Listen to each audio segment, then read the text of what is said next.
Hello and welcome to Make Some Noise. This is episode number 5, and we got a great good friend of mine, Dave Anthony, the singer and frontman from the band Ten Ton Mojo. How you doing today, Dave?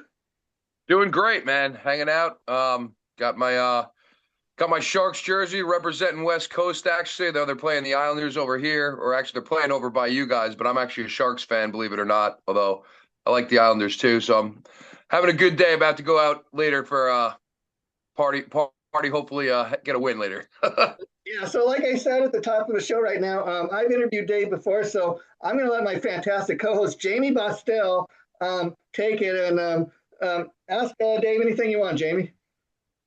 Well, I checked you guys out. You guys rock, man, for sure. Checked out your new EP, your new single. You guys give me a Skinner vibe. You guys hear that a lot? Yeah, we definitely do. Thank you. I Yeah, appreciate that. It's definitely one of our influences. yeah.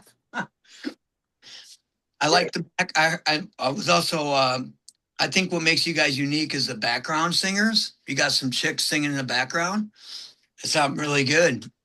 Thank you. Yeah, no, we like to actually, we're gonna have some more on the next. We're supposed to record couple weeks.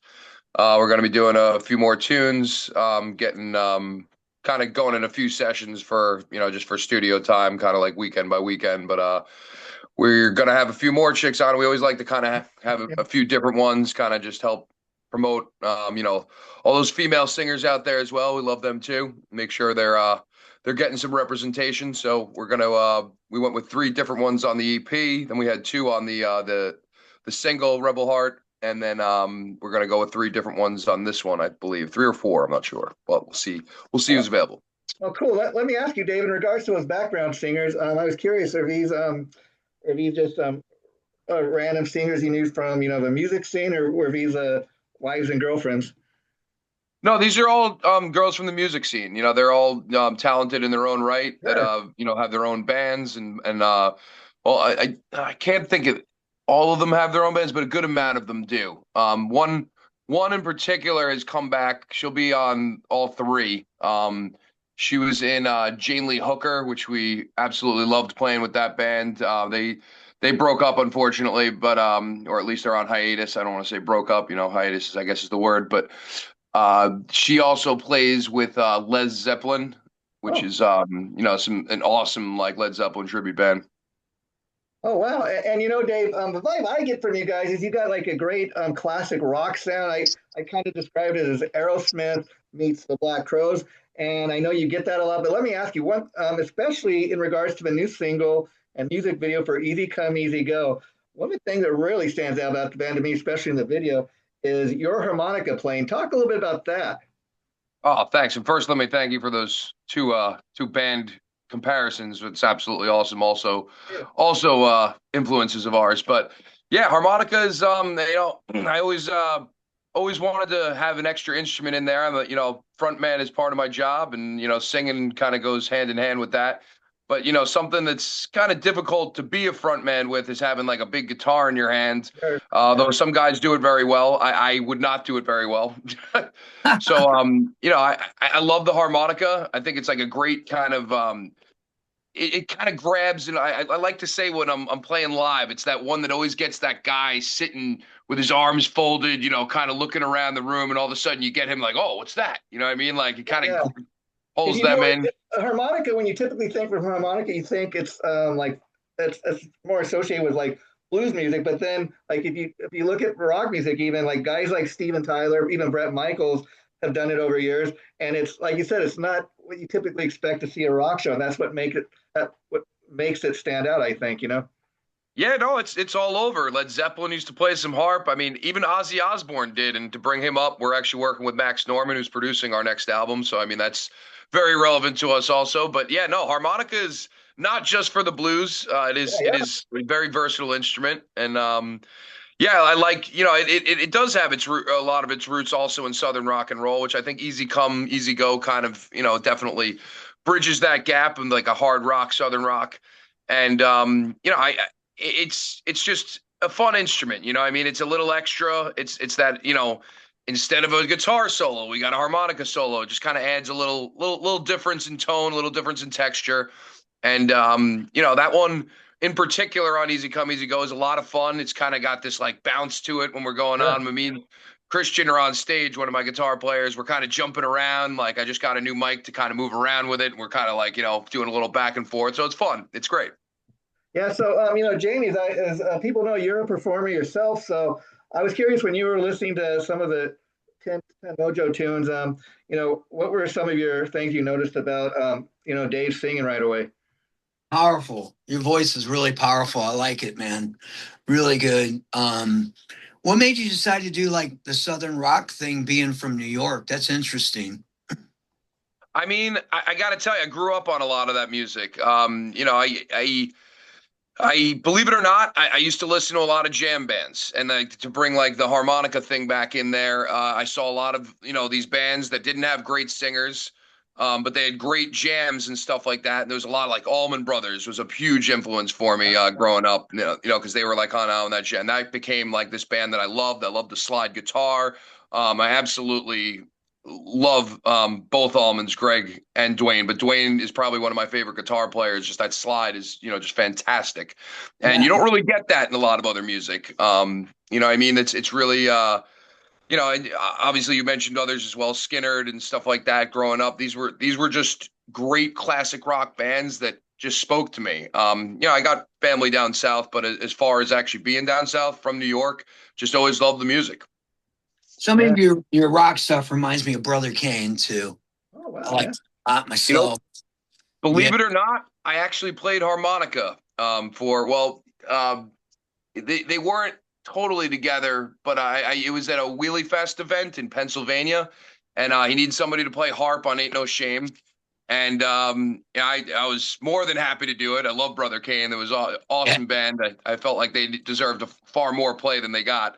And it was awesome. It was a great experience. Actually, our old drummer in our band for Mojo is actually opening up for him at Debonair Music Hall in like a week or two. I think like a week. Kane or Damon Johnson? I'm Damon Johnson. Yeah, man. I like Yeah. Damon's got a great voice too. Your voice kind of reminds me of that too.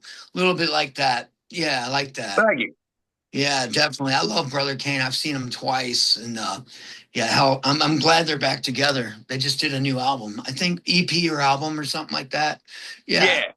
Yeah, I'm glad they're back together too. That was a solid band that should be back together. And it's the right time for it too. It's kind of that scene's all coming back, and it's great. Totally. I think the '90s music is coming back. A lot of it too. You know. Yeah. Yeah, and So, they got that Black Crowsy, a little bit of yeah. Southern rock. You know what I mean? That's that I love that stuff. You know what I mean? Like Yeah. I dig just about anything in classic rock, but I mean where I really lies that's like, Southern rock, Led Zeppelin, that British and Southern rock to me have always been the best. I mean, I always dug out from you guys, Jim Morrison, which was like a little different, Yes. and like on the American side. But as far as American rock and roll, Southern rock was basically it. You know what I mean? They held it down. Oh yeah, sure. Do you play guitar too, or you just sing? I play a little, not in the band. The other guys are way better than me, but I mean, I guess if we needed a third guitar player and our bass player was playing bass, I could be that. I always tell people I can be that third guitar player, and in Freebird, Right. I could do that all day. Awesome. Do you write songs on guitar too, or you just write lyrics? Focus on that. I do write some songs on guitar. I wouldn't say many of them made it to 10 ton. When I'm writing songs on guitar, it's very difficult for me to like sing a different melody than I'm playing. So like I will sometimes either write something that I'm gonna give away without lyrics, what I mean, and like then I'll start writing lyrics later with someone else playing it, or I write a complete song and it's gonna be like I said, it's gonna have the melody and the lyrics kind of on that same beat. Yeah, I have a band myself, and if I'm not a shredder, my other guitar player, we're a hard rock metal band, and if he's got something that's technical and I can't do it on guitar, I'll just sing. I'm like, you just play it, I'll just sing, dude. Yeah, that's it. Like that's exactly how I say it with the band. I'm just like, I can play a little, but I leave it to the experts in the band. Right. Or I'll just write something. I'm like, hey, you're the guitar player. You play it better than me. That's how I used to do it. I would come up with something on guitar, real elementary or whatever, because I didn't know chords and stuff yet. I mean, I'm talking one string. I got an idea. and pass it to the guitar player. But you're a guitar player, figure it out. Yeah. 100%. Yeah, In this band, I don't have as much room to do that with two guitar players and a bass player who also does like a little guitar work on it. It is not always as much room, but I got my room in there. But in past bands, I definitely have. That was always been the way. You know, like I'll write a little something. I'm like, here, bro, you take this because I don't know what I'm doing with this. yeah. So let me ask you, Dave, how old were you when you knew music was going to be the thing that you were going to do with your life? And were you always a singer, or did that come later? I mean, that's an interesting question. I guess like around 21, 22, like I started in college being like, this is what I want. I guess really like 19 because I left college playing in a band thing. I mean, this was like, end of sophomore year. And I ended up going to like a 2-year thing after that just to finish up the associates because my father was freaking out. I was just like, look, I'll get an associates or whatever. He's like, all right, well, you're paying for your education. I'm like, all right, I was in a band that was paying money at the time, so I was like, whatever. So yeah, that became the thing around 19 years old. I reluctantly started singing. I actually started playing harmonica and getting into it more that way, even though I like kind of saw other bands and was like, oh, I'm a singer, I could do this. But, other guys kind of wanted to be the singer. And I remember being in one band where the guy, I'm not going to mention the band, I'd totally broken up anyway. It was some band I was in college, but the singer wasn't so great. And he really wanted to sing. And the other guys in the band are like, have heard me. And they're like, dude, you got to get up there. You need to sing. Like you need to do this. And finally I did, and like, things started really taking off, and it was just like, wow, I guess this is something I should do.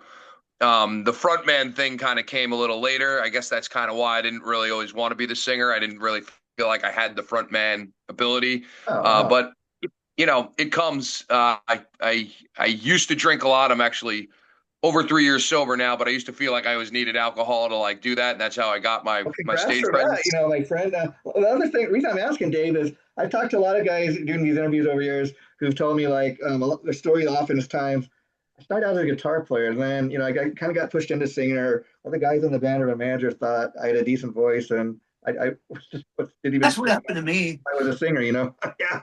I was a drummer before I was a singer. I ended up being a singer because I couldn't find a singer. Yeah.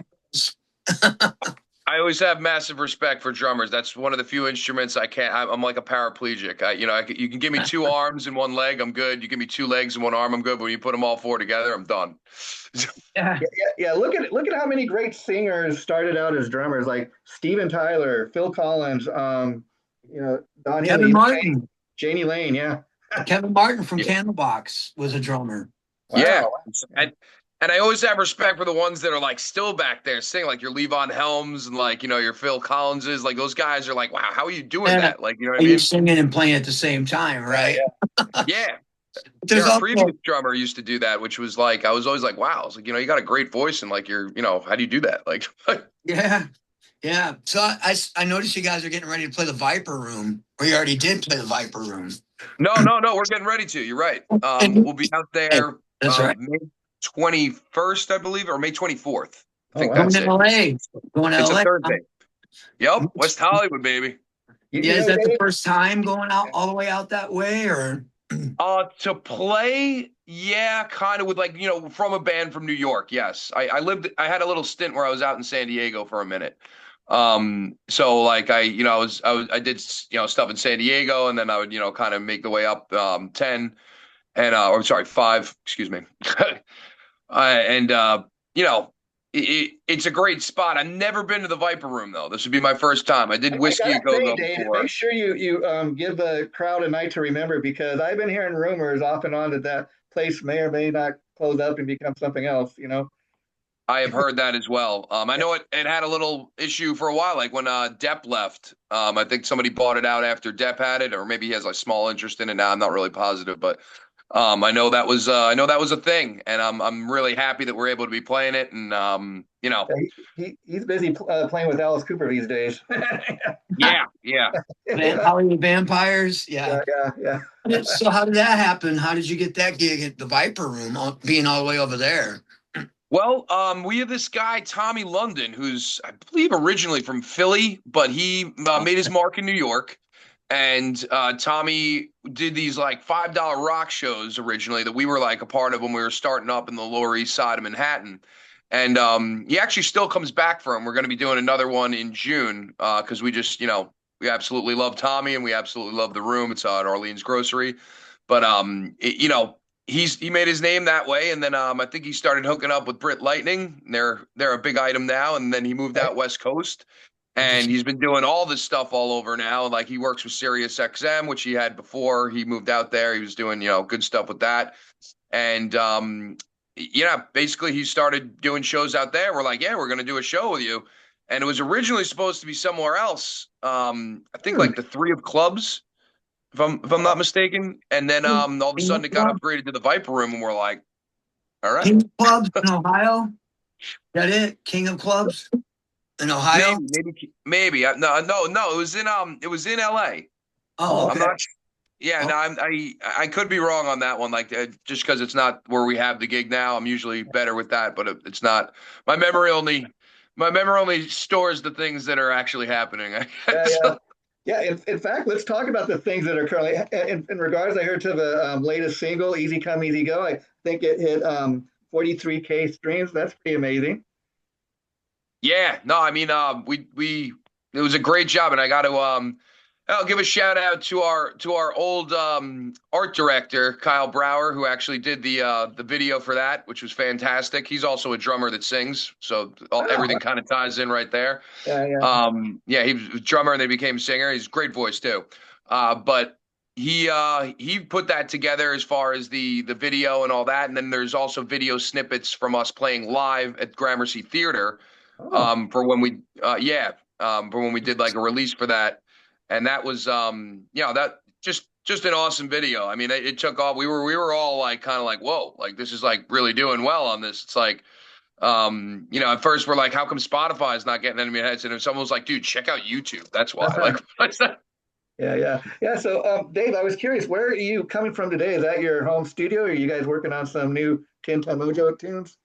We are working on some new Ten Ton Mojo tunes, and actually from this studio. But no, what you're seeing right now, have you noticed a little weird shading kind of going around me? Like, that, though, yeah, the console. This is my background that I always use, but it is the board that is at SST in Weehawken, New Jersey, and it's part of the old Record Plant Studios, which a lot of that stuff was shipped out your way. I can't remember to which studio exactly, but that was we still have a lot of it in New York, or in New Jersey, I should say. They moved it to this big studio there. You'd never know it's mostly a studio rental place, but when you get in there, it's like one of the most amazing studios you've ever seen in your life. It's fantastic, and that is the board behind me, and we are. And I always pick up on the background because I remember last time I interviewed you guys, wherever you were coming from, the pinball machines that were in the background. Yes, yeah, we were. That was at Scott's place, which I'm going to be going up to tomorrow. Actually, we're going to do a little fine tuning, little songwriting, because we're still pumping out stuff for the next album, even though we are about to record. We got stuff coming down the line as well. And yeah, that's Scott's a big pinball guy. He's huge on pinball, and he's got more than even what was in the background there. He's got some in his basement. He's been a collector for years, and he's very good at it. You guys ever have like band pinball competitions? Or is he he crushes. He would absolutely crush us. He's insane. We definitely hang out and play a lot. I love playing it. Even in the studio behind me, well, that would be behind me if it wasn't just a picture. They got like not a great one, but they got a little pinball machine there you can rock on and play, which is kind of cool. It looks like it's from like the 50s. Yeah. Okay. Take away, Jammie. You have anything else you want to ask, Dave? Yeah. I mean, standard question. How are the bookings going being an original band right now? Going pretty good lately, actually. They're rolling in. I do a lot of that myself. We also have a management team, Jack of Diamonds management. And, I've been, getting some stuff. We're doing Starland Ballroom. We're going to start, we started the year off at Stone Pony, which we do this like benefit for. But then we kind of had to take some time off. We used a fill-in drummer for that. We lost our drummer, so we're getting we have a new drummer, I should say now. This guy Jeff Hardy, who's fantastic. And I don't know if I should say that. We haven't really officially announced it yet, but hey, I'm letting the cat out of the bag on the radio. Here first, folks, on Make Some Noise. Yeah. But we're after that. We're doing Starland Ballroom on April 11th. and that's going to be opening for it's a couple tribute bands. The Ten Band, which is excuse me, Pearl Jam. losing it for a second. Pearl Yeah, Jam. Pearl Jam. And then Disciple of the Garden, which is like you think it would Soundgarden? just be it's all a lot of Chris Cornell. They do some Audio Slave too, and Oh, some of his solo work too. So it's like Chris Cornell tribute, but cool stuff. Yeah. Loves Starland. The last time we were there, we opened for Ace Frehley, the late Ace Frehley. We got a chance to be with him rest in before his peace, Ace. untimely death. Yeah. Wow. That's pretty awesome. Yeah. Oh, Yeah. wow. That's pretty amazing. Wow, Dave, let me ask you, as far as your writing goes, did you always write songs and lyrics, or did you become a better writer once you started singing, you think? I'm sorry. Could you say that again? I'm curious, like, okay, did you always write lyrics and stuff, and were you always a songwriter, or did you become more of a songwriter after you started fronting the band and singing? No, I've always been a songwriter. I'd say even before I joined my first band, that was something that I was into. I'd even write just like, you could call it poetry, you call it whatever, but stuff that I was planning on throwing into songs. It doesn't always work out that way, you know what I mean? Because writing them first doesn't. But sometimes, you pick something up, you're like, oh, this would be Well, perfect for listening to that. your tunes, you're a very emotive singer, and what I mean by that is, you can tell that you're the guy that wrote the song because maybe it's the page out of your life or something. You know, I imagine if you had somebody else maybe singing your songs, yeah, you still make money off of it, but maybe be more critical. Go, hey, that's not the way I wrote the song. That's not the way it's supposed to be sung. No, I hear you on that. I mean, believe it or not, there is a lot of collaboration, but I mean, there is a lot of my writing in it as well. But it, it, anything I feel like if it's gonna be in there, I guess that's where if someone else is throwing something in there, I want to have some relatability built to Sure, it. You know what I sure. mean? So I want to be able to be like, yeah, that's something. Even if I didn't write it, I could have wrote it. You know what I mean? And to be Yeah, like, yeah. yeah, I can get down with that. Yeah, and the other thing I think that's great about Ten Ton Mojo, you guys like even like on your YouTube page, you're getting a lot of views. A lot of people are finding out about the band, and there's like I don't know about you, Dave, but I'm at an age where a lot of my heroes are either you mentioned like Ace Frehley passing away, they're being forced to retire, they can't do it anymore, and so there's like a new breed of rock band. Probably the last big band to kind of break out in a huge way was the Dead Daisies. Ten Ton Mojo, I think, is going to be one of those bands, kind of in the new breed of rock, if you know what I mean. How does that feel to kind of be in that, the new breed, so to speak? I mean, it's an honor, and it's also something I've worked towards a long time. I mean, it's great to see it coming back around. That's something that I've always wanted to be a part of. Either help bring it, along back where it's now seeming like relighting the torch. Either way, carrying that torch is an absolute honor, and humbled to just be a part of it, and the fact that people are digging our music like that. And by the way, thank you for that compliment. That is very to the heart and appreciate it. Yeah, well, definitely. Like every time, I get a chance to do an interview with you guys. You guys check out all the latest music you guys put out, and it's like, man, each time I listen to this band, it's like, I can't wait to see, what the next EP sounds like. Or is it going to be an EP? Do you think, or a full length? Well, that is a little bit up in the air, but I would say we're looking towards full length. Right. Yeah. So like it's going to take a hot minute. It depends on whether we get antsy and want to just kind of release something more. I know we're planning on a little single first, so that we can kind of just have something out in the air there. Give everybody something a little to listen to before we finish everything up. But the plan is LP. But I don't want to say 100% it's going to be. It Okay. could be like two EPs. That's great, but always leave them wanting a little more, I guess, right, Dave? So they keep coming back. 100%. That's something we always say in the band. You know what I mean? If it's down to one more song and they're like, oh, you have this much time. It's just like, well, you know what? Cut it right there. Let them want Yeah, more. If they want the encore, they'll let you know. And that's very right. often they do. Well, Dave, I'd like to thank you for coming on our show. This is you're the fifth guest we've had on the show. It's a pretty new show, and so I'll let you wrap it up today, Jammie. I noticed your guitar player is great. Your lead player is phenomenal.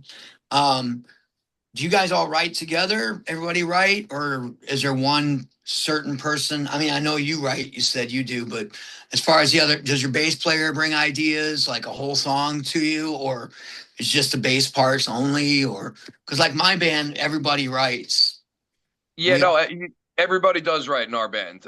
Even the bass player, he's brought down stuff. We're actually probably going to be working on one of his songs in the next set of three that we're looking at. But yeah, no, everybody does, and even when we are in the room and all writing, everybody helps contribute to each other's parts. We got a pretty open table for stuff like that. We like the collaboration. We like to kind of get that full band vibes, and it helps us gel. And kind of like Totally. yeah, kind of like James was saying earlier. If I'm not liking the lyrics, or whatever, it's not something, it's the same way for everybody. If everybody's got a little piece invested, you're a little more invested in it yourself. Oh yeah, oh yeah. I think me being a musician as well, that's why Jason asked me to do this show. Figured I would connect with musicians as well. I know what it's like to carry the weight by yourself. It's so much better when you have all the members contributing. It just makes it so much easier. It really does. I mean, and it helps with the gelling. You know what I mean? That Totally. rapport that you guys can get. It's just something you kind of like can almost manifest by doing that because you already have a part that's there, and then someone else is playing. It's like, oh yeah, I know what to do off that. I wrote that. Like, Yep. Thanks again to our guest, Dave Anthony, for coming on. Make some noise, Dave. It was great talking to you again, and we will have you back on our show when you guys have something to promote. But thanks for doing this, and we'll talk to you again down the line. thanks so much, Jason, Jamie, you too, and it's been a pleasure as always. Take Okay, care. Thank thank you. you. Rock on. Keep Bye rocking. bye. Safe travels, man. Thanks, yo. You too.